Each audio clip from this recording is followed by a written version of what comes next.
In today's video, I'm going to show you how to add recovery email to your Canva account so you never lose access. Let's go over to this and click on our facial icon.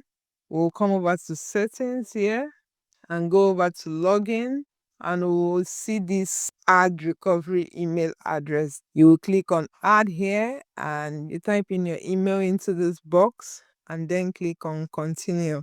You would confirm the code that will be sent to your device that you're the owner of the email address. Once you enter that code, you click on continue. You will receive two codes.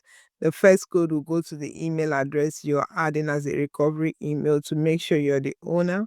And the second code will come to your own email that you use in creating your Canva account. And once you input all that, you see this icon verified. Even if you lose your first email, you can always log back into your account with your recovery email. I hope this was helpful. Subscribe to the channel for more videos like this. Do have a good one.